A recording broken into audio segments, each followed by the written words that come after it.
গল্পতরু চ্যানেলে আপনাদের সাথে আছি আমি রাজ। পড়ছিলাম হুমায়ুন আহমেদের উপন্যাস মধ্যাহ্ন। আজ পড়ছি এর ১৯তম পর্ব। শিবশঙ্কর লঙ্গরখানা নিয়ে কঠিন পরিশ্রম করছে। জঙ্গল থেকে রান্নার খড়ি আনার মতো কাজও করছে। লাবুস তাকে বাধা দিচ্ছে না। মণিশঙ্কর বলে দিয়েছেন, ছেলে যা করতে চায় তাই যেন তাকে করতে দেয়া হয়।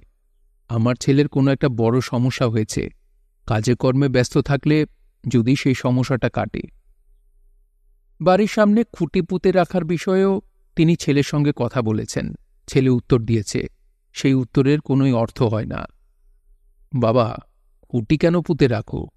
আমাকে বলতে যদি অসুবিধা না থাকে তাহলে বলো। আমাকে একজন পুঁততে বলেছে। সে তোমার পরিচিত? হিন্দু না মুসলমান? বাবা, আমার ধর্মে বিশ্বাস নাই। আমি হিন্দু মুসলমান আলাদা করি না। যে তোমাকে খুঁটি পুঁততে বলেছে সে ছেলে না মেয়ে? মেয়ে। তোমার পরিচিত কেউ? হ্যাঁ। জীবিত না মৃত? বাবা, সে মৃত। এটা কি ভৌতিক কোনো ব্যাপার? জানি না। মণিশঙ্কর হরিদ্বার থেকে রক্ষাকবচ এনে ছেলেকে পরিয়েছেন। একদিন দেখেন সে রক্ষাকবচ খুঁটির মাথায় লাগানো। মণিশঙ্কর ছেলেকে ডেকে বললেন, কাজটা কেন করেছ? শিবশঙ্কর বলল, কবচে আমার বিশ্বাস নাই। কিসে তোমার বিশ্বাস? কিসে বিশ্বাস সেটা আমি জানি, কিন্তু আপনাকে বলবো না। কেন বলবে না? কারণ আপনি বুঝতে পারবেন না। মণিশঙ্কর ঠিক করেছেন ছেলেকে বান্ধবপুর থেকে কলকাতা নিয়ে যাবেন। জাপানিরা বোমা ফেললে ফেলবে, কি আর করা। বোমার চেয়েও জরুরি ছেলের চিকিৎসা। ছেলেকে বড় বড় ডাক্তার দেখে সুস্থ করতে হবে। তিনি এই মুহূর্তে কাজটা করছেন না, কারণ খুঁটিপুতার সমস্যা ছাড়া ছেলে ভালো আছে। বিপুল উৎসাহে লঙ্গরখানার কাজ করে যাচ্ছে। ইমাম করিমের সঙ্গে তার ভাব হয়েছে। কাজকর্মের ফাঁকে দুজনের নানান কথা বলে।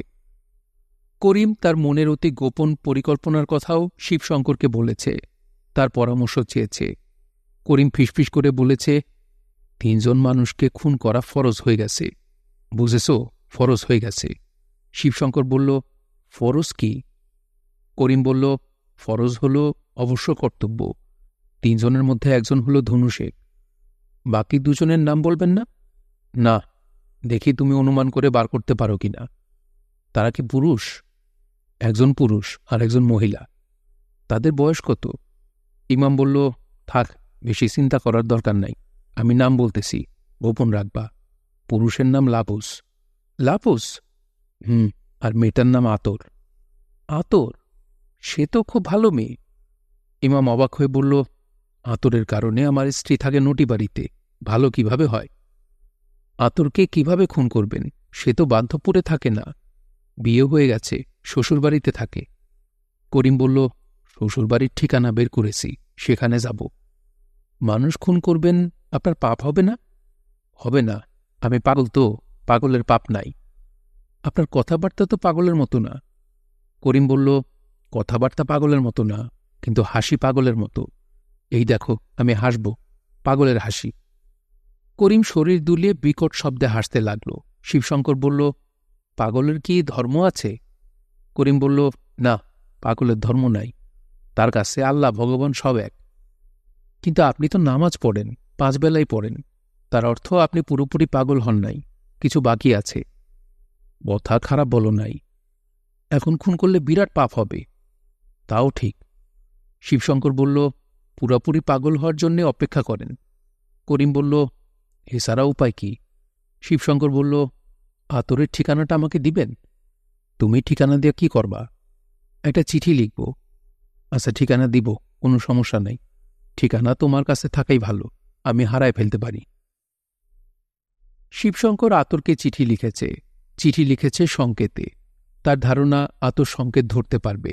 শিবশঙ্করের চিঠি, B10012 #দণ্ড #3201 দণ্ড 8889 #POK #552 #01 MAGOTREE 211 #000 611 9372 *A#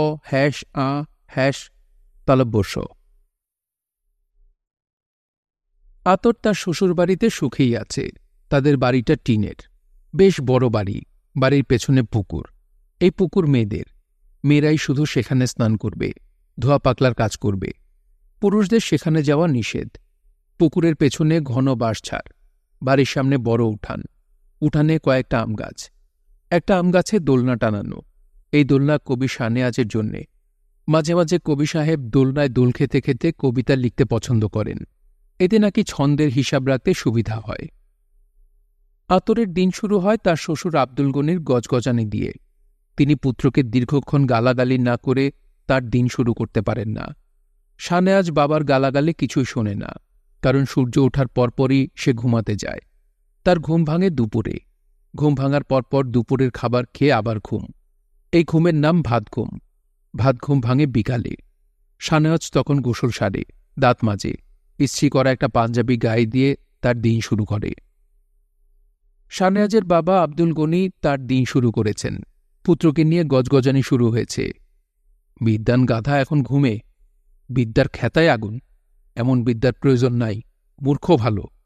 টাকা পয়সা খরচ কইরা যে পুলারে বিদ্যান বানায় সে গাধা, তার বাপ গাধা, তার দাদা গাধা, তার 14 গোষ্ঠী গাধা, তার মাতুল বংশ গাধা, ইত্যাদি। আতরের শাশুড়ি মোসাম্মদ আমিনা বেগম নামাজ কালাম নিয়ে থাকেন। তার হাতে 1000 গুটির তসবিহ। একজন দাসী সর্বক্ষণ তার সঙ্গে থাকে এবং তসবির একটা মাথা ধরে থাকে। এই তসবিহ এক পীর সাহেব তাকে দিয়েছেন। আমিনা বেগম অবসর সময় বাড়ির পেছনে পুকুর ঘাটে বসে থাকেন। তিনি যেখানে সেখানে ভূত দেখেন। ভূতের গল্প বলায় তার আগ্রহ সীমাহীন। শ্রোতা হিসেবে আতরকে পেয়ে তিনি খুশি।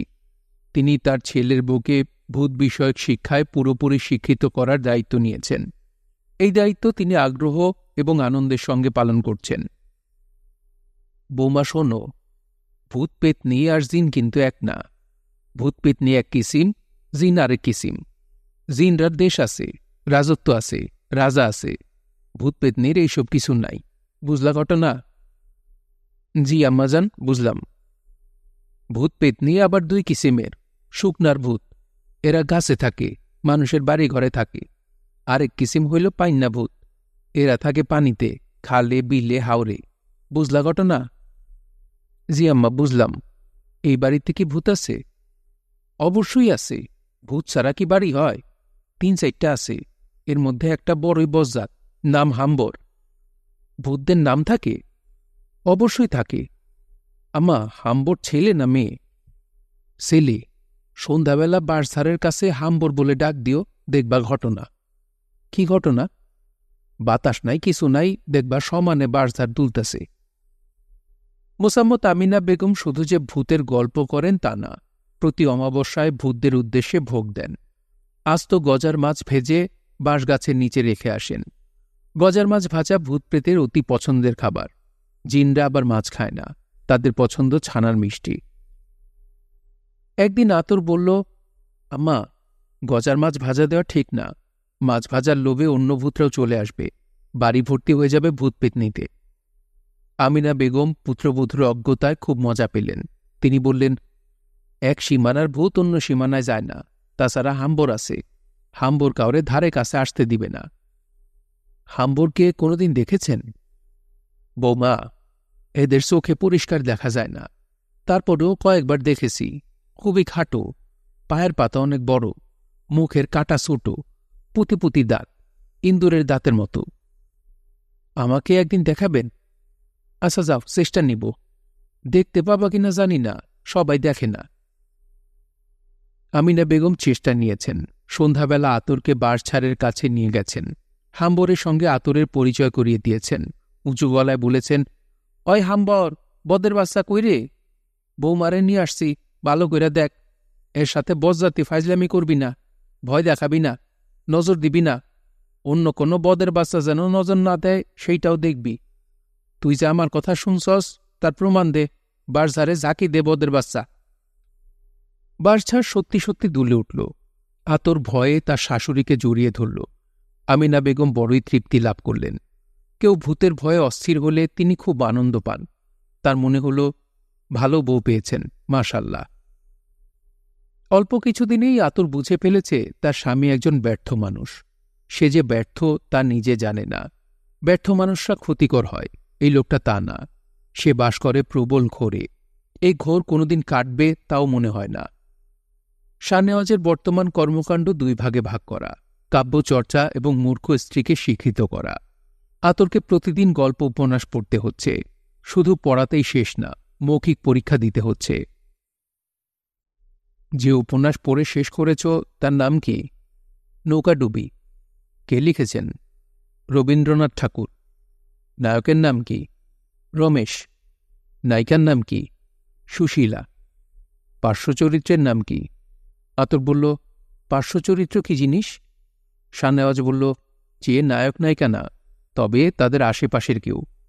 জানি না। উপন্যাসটা তোমাকে আবার পড়তে হবে। কাগজ কলম নিয়ে বসবে। যখনই কোনো নাম আসবে নাম লিখে ফেলবে। আতর দীর্ঘশ্বাস ফেলে হ্যাঁ সূচক মাথা নাড়ল। আতরকে তার স্বামীর কিছু কবিতাও মুখস্থ করতে দেয়া হয়েছে। একটি কবিতার নাম চাতকের অশ্রু। নিশি পথের পেয়েছি নিমন্ত্রণ, শুনেছি ক্রন্দন। ব্যথিত চাতক কাঁদে, দুলে ওঠে বন, উড়ে যায় পক্ষীগণ।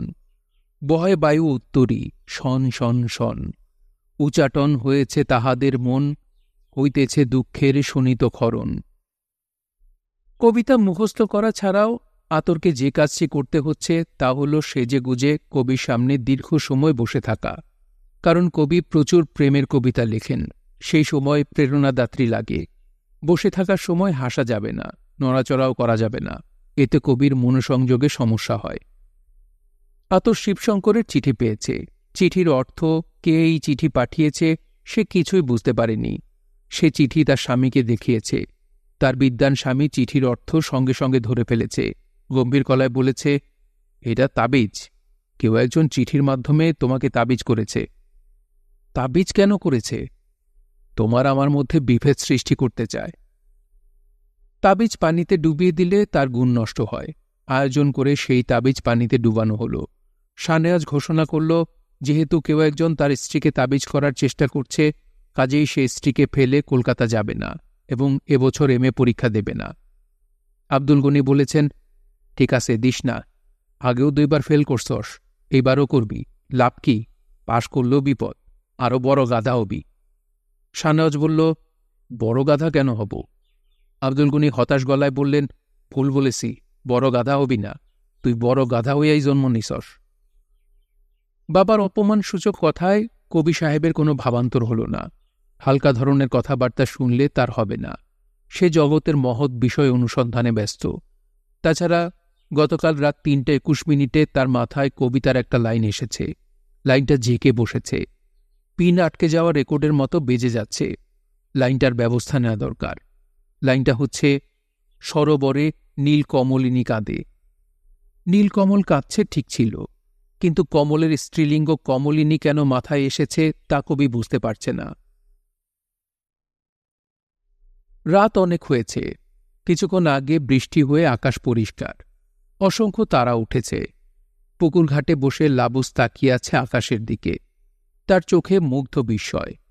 কি বিপুল বিশ্ব ব্রহ্মাণ্ড! মানুষের বাস তার ক্ষুদ্র এক গ্রহে। না জানি অন্য গ্রহগুলিতে কি আছে, কি তাদের রহস্য। হাসনাহেনা ফুল ফুটেছে। বাতাসে ফুলের সৌরভ ভেসে আসছে। তার স্বরে ঝিঝি পোকা ডাকছে। লাবুসের মনে হল ফুলের সৌরভ, ঝিঝির ডাক বিচ্ছিন্ন কোনো ঘটনা না। বিপুল বিশ্ব ব্রহ্মাণ্ডের এরাও একটা অংশ, এবং মোটেই তুচ্ছ না। লাবুস। মাওলানা ইদ্রিস এসে লাবুসের পাশে বসলেন। লাবুস তার দিকে তাকিয়ে বলল, আপনি বাড়িতে পা দেওয়ার পর বাড়িটা হেসে উঠেছে। ইদ্রিস বললেন, বাবা, তোমার কথা বুঝলাম না। লাবুস বলল, কোনো কোনো মানুষ আছে যারা যেখানেই যান সেই জায়গা আনন্দে হেসে ওঠে। আবার উল্টাটাও হয়, কিছু মানুষের উপস্থিতিতে জায়গা কাঁদে। বাবা, তোমার কথা কিছুই বুঝতেছি না। লাবুস বলল, বুঝার দরকার নাই। আপনি যে কাজে গিয়েছিলেন সেই কাজ তো হয় নাই। ঠিকই ধরেছ, কাজটা হয় নাই। তোমার অনেকগুলি টাকা নষ্ট করেছি। আমি শর্মিন্দা। আপনি যে সুস্থ অবস্থায় ফিরতে পেরেছেন এতেই আমি খুশি। ফিরেছি ঠিকই, কিন্তু মনটা খারাপ। শশাঙ্ক পালের শেষ ইচ্ছা পূরণ করতে পারি নাই। পূরণ হবে। আপনি যাকে খুঁজছেন সে খবর পাবে এবং একদিন ভর সন্ধ্যায় এই বাড়িতে সে উপস্থিত হবে। ইদ্রিস তাকিয়ে আছেন। লাবুসের কোনো কথাটি আগামাথা তিনি ধরতে পারছেন না। লাবুস বলল, মাঝে মাঝে আমি চোখের সামনে ভবিষ্যৎ দেখতে পাই। ইদ্রিস বললেন, মানুষকে এই ক্ষমতা আল্লাপাক দেন নাই বাবা। লাবুস চুপ করে রইল। একটা কথা বলতে গিয়েও বলল না। সে যে কথাটা বলতে গিয়েছিল সেটা হচ্ছে, আপনি যে মেয়ে সন্ধানে গিয়েছিলেন তার নাম আপনি আমাকে বলেন নাই, কিন্তু আমি তার নাম জানি। তার নাম ললিতা। মাওলানা ইদ্রিসকে চমকে দেওয়ার কোনো অর্থ হয় না। কলিকাতা শহর কেমন দেখলেন? ভালো না, দমবন্ধ লাগে। তবে কয়েকজন অতি ভালো মানুষের সঙ্গে পরিচয় হয়েছে। এদের মধ্যে একজন স্কুল শিক্ষক, গোপালনগর স্কুল, বিভূতিবাবু। লেখক? হ্যাঁ, লেখক। অনেক বই লিখেছেন। উনিও এখানে আসবেন। আপনি তাকে 3 বটের মাথা দেখাতে নিয়ে যাবেন। মাওলানা ইদ্রিস অবাক হয়ে বললেন, বিভূতিবাবুকে আমি 3 বটের মাথার কথা বলেছি। উনি সুন্দর সুন্দর জায়গা দেখতে পছন্দ করেন। উনি বলেছেন আসবেন। তার শরীর সামান্য খারাপ। শরীর সারলেই আসবেন। হঠাৎ লাবুস পরিষ্কার দেখতে পেল লেখক মানুষটা পুকুর ঘাটে শ্বেতপাথরে বসে আছেন। মুগ্ধ গলায় নিজের লেখা পড়ে যাচ্ছেন। এক কড়ির মন্দিরের চূড়ার ত্রিশূলে গলাছিলা বিকট দর্শন এক শকুন এসে বসেছে। সে আকাশের দিকে গলা লম্বা করছে, আবার গুটিয়ে আনছে, পাখা মেলে দিচ্ছে এবং বন্ধ করছে। তার চকচকে ক্রুদ্ধ লাল চোখ দূর থেকেও দেখা যাচ্ছে। মন্দির চূড়ায় শকুন বসা বিরাট অলক্ষণ, মহাবিপদের অগ্রিম ইশারা। শকুন তাড়াবার চেষ্টা করা হচ্ছে, ঢিল ছোড়া হচ্ছে, গুলতিতে করে মার্বেল ছোড়া হচ্ছে।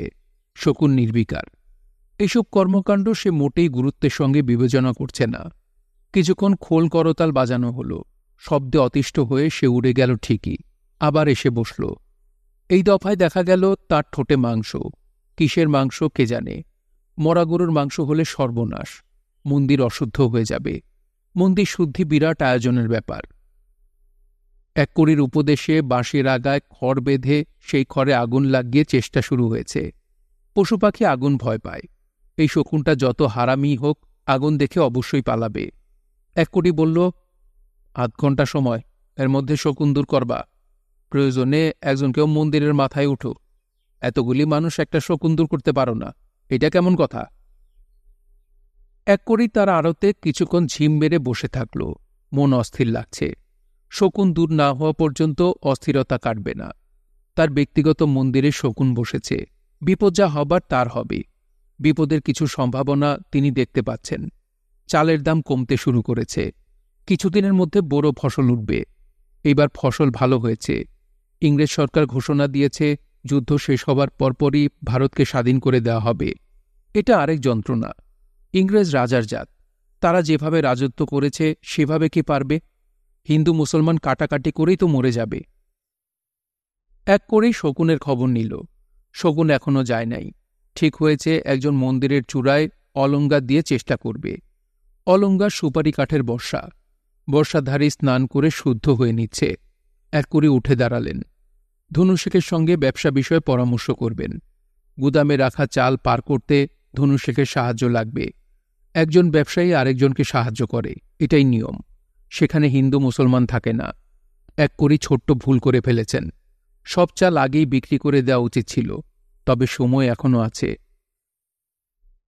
ধনুশেখ যত্ন করে এক কড়িকে বসিয়েছেন। পান তামাক দেওয়া হয়েছে। একজন গেছে মিষ্টি আনতে। মুসলমানের ঘরে দুগ্ধজাত খাদ্য ছাড়া অন্য খাদ্য গ্রহণ করা যায় না। দুধ এবং দুগ্ধজাত দ্রব্য সব অবস্থায় পবিত্র। ধনুশেখ বললেন, মসজিদটা ঠিক করে দিলা না? 1 মাসের উপর হয়ে গেল জুম্মার নামাজ বন্ধ। এক কড়ি বিস্মিত হয়ে বলল, আমি কেন মসজিদ ঠিক করে দেব? এটা কেমন কথা? ধনুশেখ তামাক টানতে টানতে বললেন, থানার দারোগা সাহেব তদন্তে পেয়েছেন তুমি মসজিদ পোড়ানোর সাথে জড়িত। অনেকে সাক্ষী দিয়েছে। অনেকে আমার কাছে এসেও বলেছে। তোমার নিজের লোকই আমাকে বলে গেছে। আমার নিজের লোক আপনাকে বলেছে? সে কি? তার নামটা বলেন। শ্রীনাথ বলেছে। টিকেটবাবুর চাকরির জন্য আমার কাছে এসেছিল। তখন বলল, আমি যদিও তার কথার একটা বর্ণ বিশ্বাস করি নাই। এক কড়ি হতভম্ব হয়ে গেল। কি ভয়ঙ্কর কথা! ধনুশেখ বললেন, শ্রীনাথকে ডেকে জিজ্ঞাসা করো, তবে সে কিছু স্বীকার পাবে বলে মনে হয় না। তাকে বুঝিয়ে বলতে হবে, এ ধরনের কথা যেন আর না বলে। মন্দ কথা লোকজন সহজে বিশ্বাস করে। রাগে এক করে শরীর জ্বলে যাচ্ছে। শ্রীনাথের বিষয়ে এক্ষুনি ব্যবস্থা নিতে হবে। সে উঠে দাঁড়াল।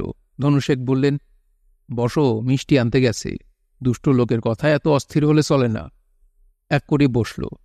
চাল বিক্রির বিষয়টা আলাপ করতে হবে। নৌকা করে এত চাল নেওয়া যাবে না। ধনুশেখের লঞ্চে সাহায্য লাগবে।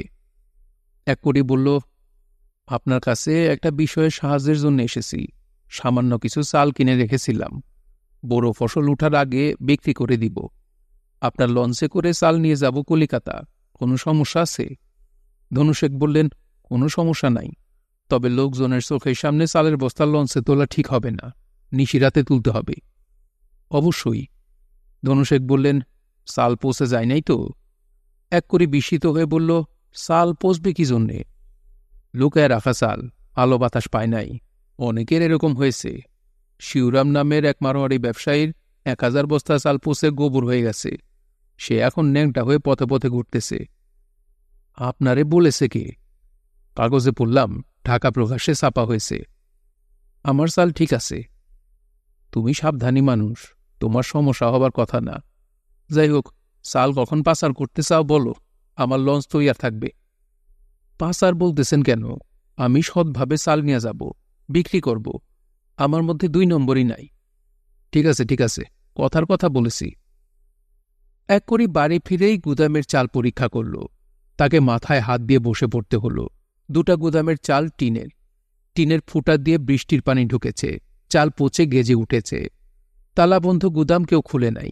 এত বড় সর্বনাশ যে হয়ে গেছে তা বোঝা যায় নাই। একজন এসে এক কড়িকে জানালো যে শকুন দূর হয়েছে। ত্রিশূলে আবার যেন এসে না বসে, তার জন্য বড়ই গাছের ডাল ভেঙে ত্রিশূলকে ঘিরে বিছিয়ে দেওয়া হয়েছে। বড়ই কাটার জন্য শকুন বসতে পারবে না। বিপদ একা আসে না, সঙ্গী সাথী নিয়ে আসে। এক করে সন্ধ্যাবেলায় খবর পেল কলকাতায় তার দোকানটা লুট হয়েছে। এইখানেই শেষ না, তার নতুন খবর পাঠক দেবুকে টাকা ব্যাংকে জমা দিতে নেত্রকোনা পাঠানো হয়েছিল। সে টাকা জমা না দিয়ে উধাও হয়ে গেল। এক করে সারা রাত মন্দিরে বসে রইল। তার মধ্যে সে রাতেই পাগলামির কিছু লক্ষণ প্রকাশিত হল। তার কাছে মনে হল ঠাকুর তাকে পছন্দ করেছেন এবং তার সঙ্গে কথা বলা শুরু করেছেন।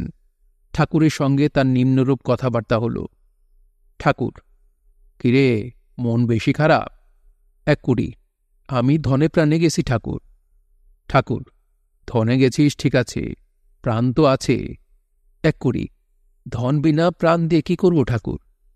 ঠাকুর, ধনের ব্যবস্থা করছি, আমি আছি না। গুপ্তধনের ব্যবস্থা হবে। এক কলসি মোহর হবে না? এক কুড়ি, হবে, কবে পাব? ঠাকুর, লাবুসের বাড়িতে যা, শিউলি গাছের আশেপাশে মাটিতে পোতা গুপ্তধন খুঁড়ে বের কর। এক কুড়ি, এখনই যাব? ঠাকুর, তোর ইচ্ছা, তবে এত তাড়াহুড়া কি? আয় গল্প করি। এক করি মাটি কাটার 2জন কামলা এবং কোদাল নিয়ে ভোরবেলায় লাবুসের বাড়িতে উপস্থিত। গম্ভীর গলায় বললেন, তোমার সঙ্গে একটা আলোচনা আছে। লাবুস বলল, বলুন, কি আলোচনা? এক কোটি বললেন, আমার যে মহাসর্বনাশ হয়েছে এই খবর কি পেয়েছ? কিছুটা শুনেছি। আমার জায়গায় অন্য কেউ হলে পাগল হয়ে গ্রামে বন্দরে ঘুরত। আমি বলেই এখনও ঠিক আছি। যাই হোক, মূল কথা এটা না। আমি একটা হাড়িতে কিছু সোনার মোহর ভরে তোমার ওই শিউলি গাছের গোড়ায় পুঁতে রেখেছিলাম। ওইখানে কেন? গোপন করার জন্যেই অন্যের জায়গায় রেখেছি। হরিচরণবাবু এই বিষয়ে জানতেন। আমার এখন মহাবিপদ। মোহরগুলি নিতে এসেছি। 2টা মোহর তোমাকে আমি দিয়ে যাব। লাবুস বলল, আমাকে কিছু দিতে হবে না, আপনার জিনিস আপনি নিয়ে যান। ঠিক কোথায় পুঁতেছি এখন মনে নাই। অমাবস্যার রাতে পুঁতেছি, দিক খেয়াল নাই। বিস্তর খোঁড়াখুড়ি করতে হবে। করুন। লাবুস, তুমি বিশিষ্ট ভদ্রলোক, তুমি না চাইলেও আমি তোমাকে 2টা মোহর দিব। লঙ্গরখানার কাজে লাগবে। লাবুস বলল, লঙ্গরখানা তো উঠাই দিয়েছি। এক কুড়ি বললেন, দেশে আবার অভাব আসবে, তখন নতুন লঙ্গরখানা চালু করবা। অর্থের সবসময় প্রয়োজন। তাহলে খোঁড়া শুরু করি। করুন। এক করে মহা উৎসাহে কাজ শুরু করলেন। রাতের দুশ্চিন্তার কিছুমাত্র তার এখন চোখে মুখে নাই। তাকে আনন্দিত এবং উৎফুল্ল লাগছে। তিনি পাটি বিছিয়ে বসেছেন। হাতিজউদ্দিন তার জন্য বাজার থেকে ব্রাহ্মণের হুক্কা নিয়ে এসেছেন। এক করে হাতিজউদ্দিনের কর্মকাণ্ডে সন্তুষ্ট। তিনি ঠিক করে রেখেছেন গুপ্তধন পাবার পরপরই হাতিজউদ্দিনকেও খুশি করবেন। তাকে সোনার মোহর দেওয়ার কিছু নাই, টাকা পয়সা কিছু দিয়ে দিবেন। তিনি হাতিজউদ্দিনকে গলা নিচু করে বলে দিয়েছেন, তুমি কামলা দুজনের দিকে নজর রাখবা, কঠিন নজর। এরা যেন কিছু পাচার করতে না পারে। ভাঙা হাড়ি, মাটির ঢাকনি জাতীয় জিনিস উঠে আসছে। আসল জিনিস এখনো পাওয়া যাচ্ছে না। তবে অস্থির হবার কিছু নাই, ধৈর্য ধরতে হবে। খোঁড়াখুড়ি দেখার জন্য অনেকেই জড়ো হয়েছে। গুপ্তধন খোঁজা হচ্ছে, এই খবর ছড়িয়ে পড়েছে। ব্যাপারটায় এক করে খুবই বিরক্ত। তিনি ধমকাধমকিও করেছেন, লাভ হচ্ছে না। রাত্রি জাগরণের ক্লান্তি এবং খোঁড়াখুড়ির উত্তেজনায় দুপুরের দিকে এক করের ঝিমুনির মতো হল। এই ঝিমুনির মধ্যেই তিনি ঠাকুরকে স্বপ্নে দেখলেন। ঠাকুরকে লজ্জিত এবং দুঃখিত দেখাচ্ছিল। এক করি, ছোট্ট ভুল হয়েছে রে। কি ভুল? জায়গা ভুল। গুপ্তধন পোতা আছে পুরনো কালীবাড়িতে, এখানে না। কালীবাড়ির কোন জায়গায়? যেখানে বলি দেওয়া হয় ঠিক তার নিচে, হাঁড়িকাচির নিচে। বেশি খুঁড়তে হবে না, ৬-৭ হাত। মোহর কয়টা আছে জানেন? না, তবে বাদশাহী মোহর। কোন বাদশাহ? বাদশাহ জাহাঙ্গীর? বাদশাহ জাহাঙ্গীর। আসল গিনি সোনার মোহর। হাঁড়িটা কত বড় সেটা বলেন। হাঁড়ি না, কলসি, মাঝারি সাইজের কলসি। এক করে হুড়মুড় করে উঠে বসলেন, তৃপ্তির নিঃশ্বাস ফেললেন। মাটি কামলাদের নিয়ে বিদায় হবার আগে কানে কানে লাবুসকে বললেন, জিনিসটা কোথায় পুঁতেছিলাম ভুলে গেছি, এখন মনে পড়েছে। চলে যাচ্ছি। তবে তুমি নিশ্চিত থাকো, তোমাকে একটা মোহর দিব। তোমার জায়গায় হলে দুটাই দিতাম।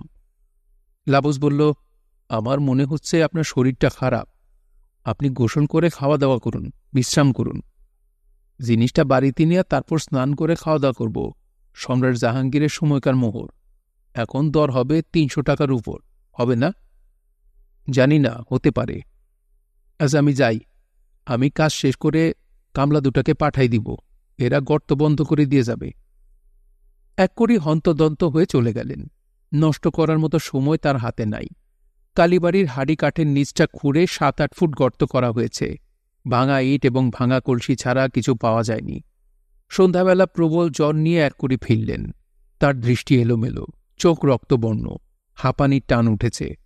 বড় বড় নিঃশ্বাস নিচ্ছেন, তারপরেও ফুসফুস ভরাতে পারছেন না। জ্বর এসেছে মাওলানা ইদ্রিসেরও, বেশ ভালো জ্বর। তার শরীর ভালো যাচ্ছে না, প্রায়ই জ্বরজারি হচ্ছে।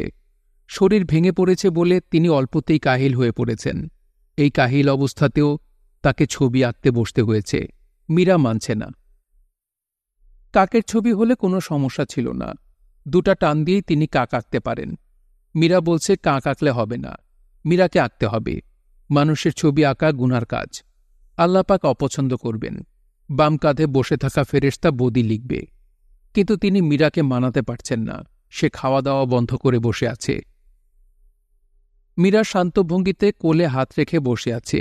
ইদ্রিস মীরার সামনে বসেছেন। ছবি আঁকার কাগজ মেঝেতে বিছানো। কাক আঁকা আর মানুষ আঁকা তো এক না। শুরু করবেন কোত্থেকে? চোখ থেকে শুরু করবেন। প্রথমে বাম চোখ, হিসাব করে ডান চোখ, তারপর ঠোঁট। মাওলানা কয়লা হাতে নিয়ে বললেন, বিসমিল্লাহ। বলে মনটা খারাপ হল। একটা নিষিদ্ধ কাজ তিনি বিসমিল্লাহ বলে শুরু করতে যাচ্ছেন। ভুলের উপর ভুল। মীরা বলল, বাবা শুরু করো। ইদ্রিস তার কন্যার বা চোখের মনির কালো অংশ এঁকে ফেললেন। এই চোখ চকচক করছে, চকচকে ভাবটা আনতে হবে।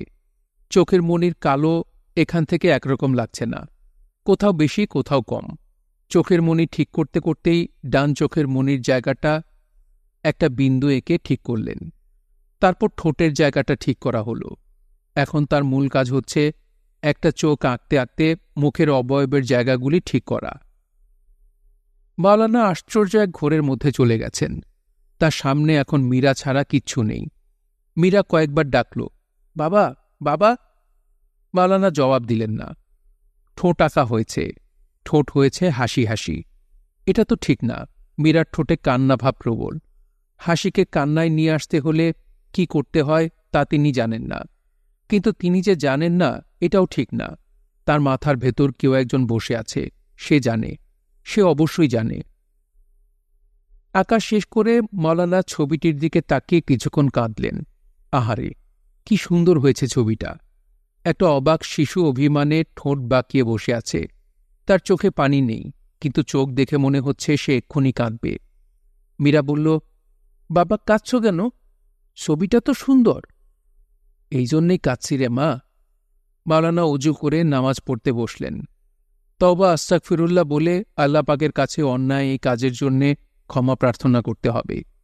একটা অবুঝ শিশুর মনোতুষ্টির জন্যে এত বড় একটা অন্যায় কাজ তাকে করতে হয়েছে। হাদিসউদ্দিন মীরার ছবি নিয়ে গেল লাবুসের কাছে। লাবুস হতভম্ব হয়ে বলল, এ কি? হাদিসউদ্দিন বলল, মাওলানা সাহেব কেছেন। লাবুস বলল, কি অবিশ্বাস্য কথা! হাদিসউদ্দিন বলল, আমি ভাবছিলাম উনি কাউয়া ছাড়া কিছুই আঁকতে পারেন না, এখন দেখলেন অবস্থা। লাবুস বলল, আমি এত সুন্দর, এত জীবন্ত ছবি কোনোদিন দেখি নাই। দেখে কি মনে হয় জানো? ডাকলে মীরা উত্তর দিবে।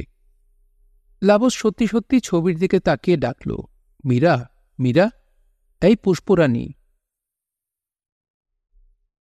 দনুশেখ ডেকে পাঠিয়েছেন মাওলানা ইদ্রিসকে। তিনি জুম্মাঘর তৈরি করে দিয়েছেন। জুম্মাঘরের দায়িত্ব মাওলানাকে দিতে চাচ্ছেন। ইমাম করিমকে দায়িত্ব দেওয়ার প্রশ্নই ওঠে না। সে এখন জুটেছে এক কড়ির সঙ্গে। কোদাল নিয়ে সে এক কড়ির সঙ্গে আছে। এক কড়ি কোনো জায়গা দেখিয়ে দেয়া মাত্র কোদাল নিয়ে ঝাঁপিয়ে পড়ছে। ধনুশেখ বললেন, মাওলানা, আপনার খবর কি? জি জনাব, আমার খবর ভালো। লোকে আপনাকে ডাকে কাউয়া মাওলানা। শুনলাম আপনার এখন একমাত্র কাজ কাউয়া আঁকা, ঘটনা কি? ইদ্রিস জবাব দিলেন না। ধনুশেখ বললেন, কাউয়া কেন আঁকেন? জনাব, মেয়েটারে খুশি করার জন্য আঁকি। কাউয়া একটা বদ পাখি, ময়লা খায়, দেখতে অসুন্দর, তার ডাক অসুন্দর, কা কা কা। তারে আঁকার দরকার কি? দুনিয়াতে সুন্দর পাখির কি অভাব আছে? ময়ূর আছে, টিয়া আছে, কাকাতুয়া আছে, আছে কিনা বলেন? জি জনাব, আছে। হাঁস মুরগিও তো সুন্দর, এদের মাংসও খাওয়া যায়। হাঁস মুরগিও তো আঁকতে পারেন। ইদ্রিস চুপ করে আছেন। ধনুশেখের নির্দেশে সদরুল মাওলানার সামনে কাগজ এবং পেন্সিল রাখল। ধনুশেখ বললেন, দেখি এটা কাউয়া আঁকেন। সবাই আপনার কাউয়া আঁকা দেখছে, আমি দেখি নাই। তাড়াতাড়ি আঁকেন, আমার হাতে সময় নাই। মাওলানা আঁকলেন। ধনুশেখ বললেন, খারাপ না, দেখি এখন একটা মুরগি আঁকেন। মাওলানা আঁকলেন। মুরগির সাথে কয়েকটা বাচ্চা দিয়ে দেন, মায়ের পিছনে পিছনে বাচ্চা ঘুরছে। মাওলানা আদেশ পালন করলেন। ধনুশেখ বললেন, কার ভেতরে যে কি গুণ থাকে কেউ জানে না। আপনার ভিতরে যে এই গুণ ছিল কে ভেবেছে? যাই হোক, জুম্মাঘরের ইমামতি শুরু করেন। আজ থেকে শুরু, আসর ওয়াক্তে আজান দিয়া শুরু করেন। মাওলানা বললেন, আমি বিরাট পাপী মানুষ। একজন পাপী মানুষ মসজিদের ইমাম হইতে পারে না। আমি প্রতিদিন পাপ করি। অবস্থা এমন হয়েছে যে পাপ ছাড়া থাকতে পারি না। আজকেও পাপ করেছি। কি পাপ করেছেন? ছবি এঁকেছি। এটা কি পাপ? জি জনাব, পাপ। তবা করেন। তবা করলেই তো পাপ শেষ। পাপ করবেন, তারপর আল্লাহ পাকের কাছে তবা করে পাপ মুক্ত হবেন, আবার পাপ করবেন। মাওলানা বললেন, এইটা আল্লাহ পাককে ফাঁকি দেওয়া, এই কাজ আমি করব না। মসজিদের ইমামতি তাহলে করবেন না? জি না জনাব। আপনি তো বেয়াদবও আছেন। আমার মুখের উপর না বলা বিরাট বেয়াদবি। আল্লাহ পাকের কোনো হুকুমে না বলা বেয়াদবি এবং মহা গুনার কাজ। আপনাকে না বলা বেয়াদবি না। তারপরেও না বলায় যদি মনে কষ্ট পেয়ে থাকেন, আমি ক্ষমা চাই। মানুষের মনে কষ্ট দেয়া নিষেধ আছে। ধনুশেখ বললেন, আপনি আমার সামনে থেকে যান, কাওয়াদের কাছে যান, তাদেরকে নিয়ে কাকা করেন। ইদ্রিস বের হয়ে এলেন। আসরের নামাজের পর বড়গাঙের পাড়ে বসলেন, হাতে কাগজ এবং পেন্সিল। আজ তিনি গাছের ছবি আঁকবেন। গাছের ছবি আঁকাতে কোনো পাপ নেই। গাছ তো আর জীবজন্তু না। সন্ধ্যা নাগাদ ছবি শেষ হল। প্রাণ, স্বাস্থ্য এবং সৌন্দর্যে ঝলমলে একটা লেবু গাছ। লেবু ফুল ফুটে আছে। ছবির দিকে তাকালে লেবু ফুলের গন্ধ নাকে লাগে। মাওলানা বাড়ির দিকে রওনা হয়েছেন। গাঙের পাড়েই মাগরিবের নামাজ শেষ করেছেন। নামাজে পুরোপুরি মন দিতে পারেননি। দৃষ্টি চলে যাচ্ছিল আকাশের দিকে। সন্ধ্যার আকাশের কি সুন্দর রং! পেন্সিল দিয়ে এই রং আনা যাবে না। রং তিনি পাবেন কোথায়? কাঁচা হলুদের রস থেকে হলুদ রং পাওয়া যাবে, সেগুন গাছের কচি পাতা বাটা থেকে লাল রং। নীল পাবেন কোথায়? সাদা কাপড়ে যে নীল দেয়া হয়, সেই নীল কি ব্যবহার করা যায়? আকাশে আছে সাদা মেঘের স্তূপ। সাদা রং হিসেবে চকখড়ি কেমন হবে? মাওলানা সাহেব, আদাব। ইদ্রিস চমকে তাকালেন। তিনি আকাশের দিকে তাকিয়ে হাঁটছিলেন বলেই হঠাৎ মনে হয়েছে আকাশ থেকে কেউ একজন বলেছে আদাব। আদব বলেছেন 1 কোটি। তিনি উবু হয়ে সড়কে বসে আছেন। সড়কের পাশেই গর্ত করা হচ্ছে। গর্ত করছে ইমাম করিম। ঠাকুর স্বপ্নে 1 কোটিকে দেখা দিয়ে বলেছেন ডিস্ট্রিক্ট বোর্ডের রাস্তা বরাবর গর্ত করে যেতে। রাস্তার পাশেই আছে, ঠিক কোথায় তা বলা যাচ্ছে না। ইদ্রিস বললেন, ভালো আছেন? 1 কোটি বলল, সামান্য পেরেশানির মধ্যে আছি, তবে আজ পেরেশানির অবসান হবে। কলসি পাওয়া যাবে। আজ দিন শুভ, শুক্লা পঞ্চমী। ইমাম করিম ঝপাঝপ কোদালের কোপ দিচ্ছে। তার সারা গা দিয়ে ঘাম পড়ছে। টং করে শব্দ হল। 1 কোটি চেঁচিয়ে উঠলেন, আস্তে আস্তে, কলসি যেন না ভাঙে। কলসি না, ইটের টুকরায় কোদালের কোপ পড়েছে। 1 কোটি তাতে হতাশ হলেন না। হতাশ নামের মানবিক বিষয়টি পাগলদের মধ্যে অনুপস্থিত। তারা বাস করে সম্পূর্ণ হতাশামুক্ত জগতে। ইমাম করিম বলল, মাওলানা ঘরে যান, আমাদের কাজের অসুবিধা হইতেছে। দাঁড়ায় দেখার কিছু নাই। জিনিস যখন পাবো সবই জানবেন। আমাদের মধ্যে লুকাছাপা কিছু নাই। মাওলানা বাড়ির দিকে রওনা হলেন। তার মন বিষণ্ণ। তিনি খবর পেয়েছেন করিমের পাগলামি অনেক বেড়েছে। এখন সে রেগে গেলেই কোদাল নিয়ে তাড়া করে। দূরের কোনো শহর বন্দরে ছেড়ে দিয়ে আসা নিয়ে আলোচনা হচ্ছে। সবার ধারণা করিমের মাথার যে অবস্থা, দূরে ছেড়ে দিয়ে এলে সে পথ চিনে আসতে পারবে না। অঞ্চলে একজন পাগল থাকা ভালো, এতে অঞ্চলের বরকত হয়। কিন্তু বিপজ্জনক পাগল থাকা ভালো না। এরা কখন কি করবে তার ঠিক নেই। ইমাম করিম বিপজ্জনক পাগলের পর্যায়ে পৌঁছে গেছে। কে বিপজ্জনক পাগল, কে না, তা ঠিক করে অঞ্চলের শিশুরা। তারা যখন কোনো পাগল দেখামাত্র বিপুল উৎসাহে তার দিকে ঢিল ছুটতে শুরু করে, তখন ধরেই নিতে হবে সে বিপজ্জনক পাগল। বান্দবপুরের শিশুরা ইমাম করিমকে দেখামাত্র ঢিল ছুটছে। 1 কোটিকে কিছু বলছে না। সন্ধ্যার পরও খোঁড়াখুড়ি চলতে লাগল। 1 কোটি আরও 2 জন কামলা নিয়ে এসেছে। রাত চুক্তি কামলা, সারা রাত কাজ করবে। সূর্য ওঠার পর মজুরি নিয়ে বিদায় হবে। একটা হ্যাজাক লাইট জোগাড় করা হয়েছে। হ্যাজাকের আলোয় ঝলমল করছে চারদিক। কেমন উৎসব উৎসব ভাব। রঙিলা বাড়ি থেকে পালকি যাচ্ছে ধনুশেখের বাড়িতে। 4 বেহারার পালকি, সঙ্গে একজন চরণদার। পালকিতে শরীফা। অনেকদিন পর আজ তার ডাক পড়েছে। পালকি হ্যাজাক বাতির কাছে আসতেই শরীফা বলল, থামেন। পালকি থামল। শরীফা চরণদারকে বলল, ইমাম করিম সাহেবরে একটু কাছে আসতে বলেন, আমি তারে 2টা কথা বলতে চাই। 1 কোটি বললেন, পালকিতে কে যায়? চরণদার বলল, রঙিলা বাড়ির কন্যা যায়। খাড়াইলা কেন? কাজের মধ্যে ঝামেলা, চইলা যাও। চরণদার বলল, সামান্য কাজ আছে, কাজ শেষ হলে চলে যাব। সে করিমের কাছে গেল। করিম কোনো আপত্তি ছাড়াই পালকির পাশে এসে দাঁড়াল। শরীফা বলল, ভালো আছেন? করিম বলল, ভালো আছি। শরীফা বলল, আপনি আমারে দেখতে পাইতেছেন না, আমি দেখতেছি। আপনার শরীর ভালো না। লোকে বলে আপনার নাকি মাথাও নষ্ট হয়েছে। আপনি কি আমাকে চিনেছেন? বলেন, আমি কে? তুমি শরীফা?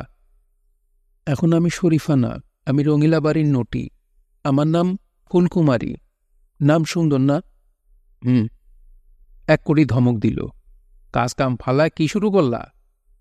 করিম কোদাল হাতে নেমে গেল। শরীফার পালকিও চলতে শুরু করল। বেহারারা হুমহাম শব্দ করছে। তারা নিঃশব্দ হলে শরীফার কান্নার শব্দ শুনতে পেত। ধনুশেখের শরীর খারাপ করেছে। মাথায় যন্ত্রণা, বমি বমি ভাব। শরীরে চুলকানিও হয়েছে। কিছুক্ষণ চুলকালেই জায়গাটা ফুলে লাল হয়ে যাচ্ছে। সতীশ কবিরাজ সন্ধ্যাবেলা এসে দেখে গেছে তার কথা মতো চুন এবং নিম পাতা বাটা লাগানো হচ্ছে। বমিভাব কাটানোর জন্যে গন্ধ ভাতালির বড়া খেয়েছেন, এতে বমিভাব আরও বেড়েছে। বমি হয়ে গেলে শরীর ভালো লাগবে এই ভেবে গলায় আঙুল দিয়ে বমির চেষ্টাও করেছেন, বমি হয়নি। মনে হচ্ছে একগাদা খাবার গলার কাছে আটকে আছে।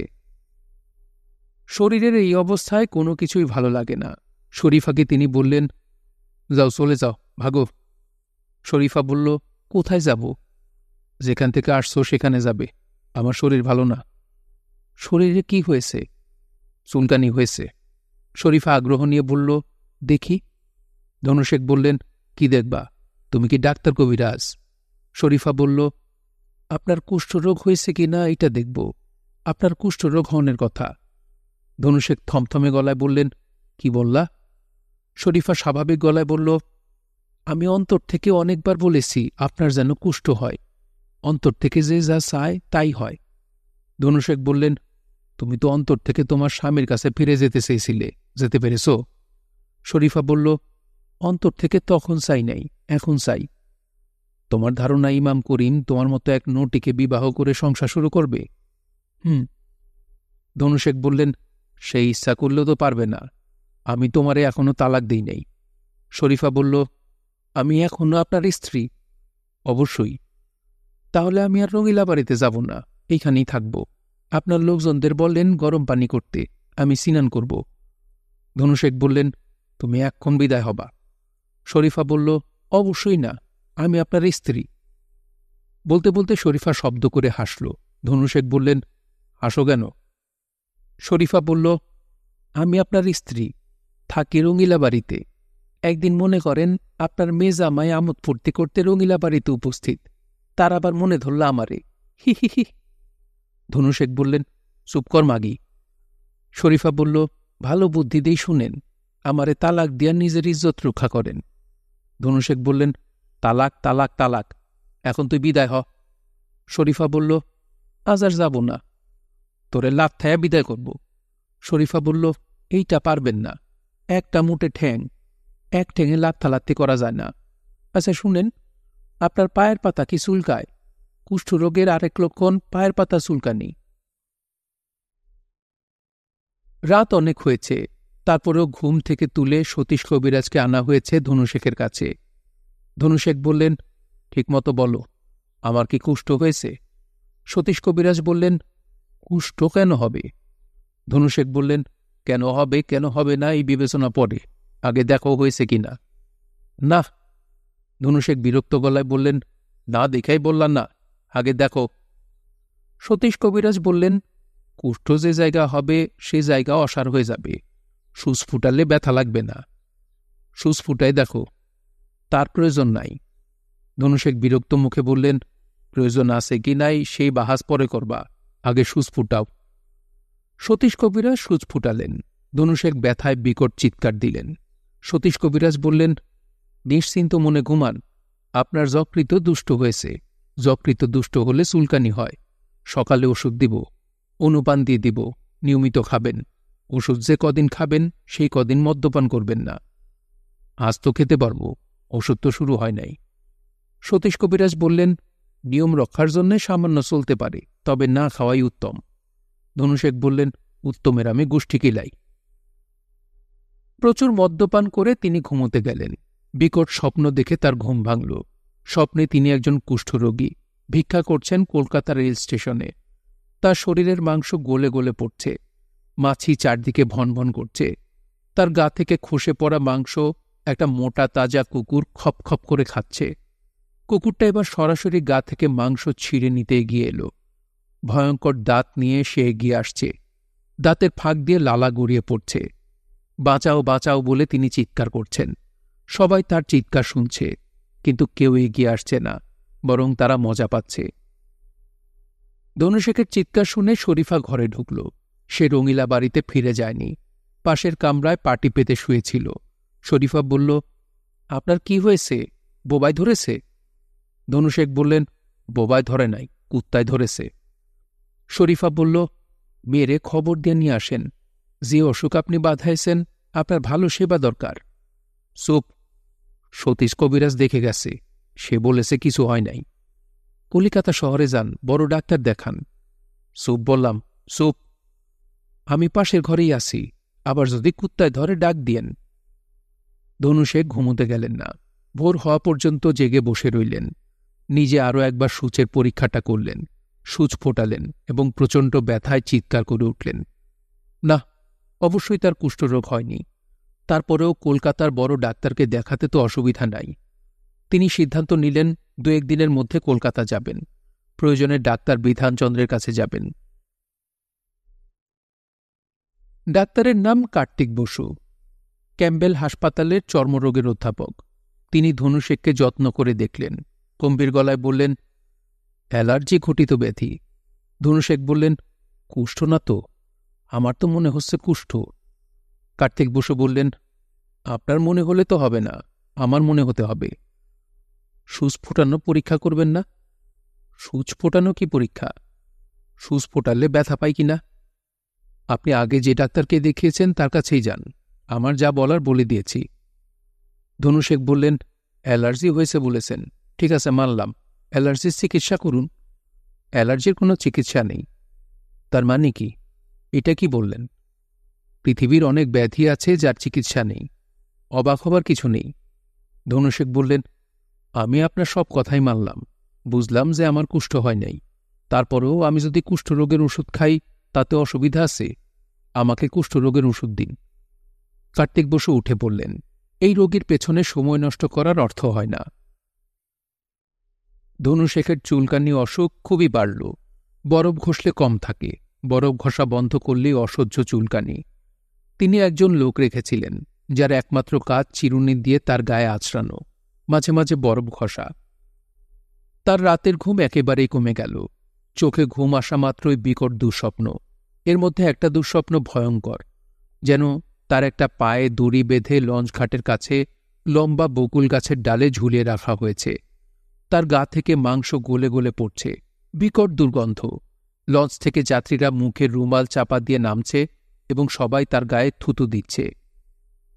ধনুশেখ স্বপ্নটা যখন দেখছেন তখন দ্বিতীয় বিশ্বযুদ্ধ শেষের দিকে। হিটলারের ঘনিষ্ঠ বন্ধু ইটালির সর্বেসর্বা বেনিতো মুসোলিনিকে গ্রেফতার করা হয়েছে। তাকে এবং তার বান্ধবীকে গুলি করে হত্যার পর পায়ে দড়ি বেঁধে লরেটা স্কোয়ারে উল্টো করে ঝুলিয়ে রাখা হয়, যাতে ইটালির মানুষ এদের গায়ে থুতু দিতে পারে। টিকা অপ্রাসঙ্গিক হলেও বলি, 1930 সনের দিকে ইউরোপ ভ্রমণের সময় বেনিতো মুসোলিনির সঙ্গে রবীন্দ্রনাথ ঠাকুরের দেখা হয়। মুসোলিনির লেখা উপন্যাস দ্য কার্ডিনালস মিস্ট্রেস ইংরেজি অনুবাদ পড়েও খুশি হন। মুসোলিনির আতিথেয়তা এবং ভদ্রতায় রবীন্দ্রনাথ মুগ্ধ হন। মুসোলিনি বিশ্বভারতীর জন্য অর্থ সাহায্যও করেন। রবীন্দ্রনাথ ঘোষণা করেন মুসোলিনি একজন অসাধারণ রাষ্ট্রনায়ক এবং তার অতি পছন্দের। বড় মানুষের ভুলগুলিও সাধারণত বড় হয়ে থাকে। শুনছিলেন হুমায়ুন আহমেদের উপন্যাস মধ্যাহ্ন। পড়ছিলাম এর ৮ পর্ব।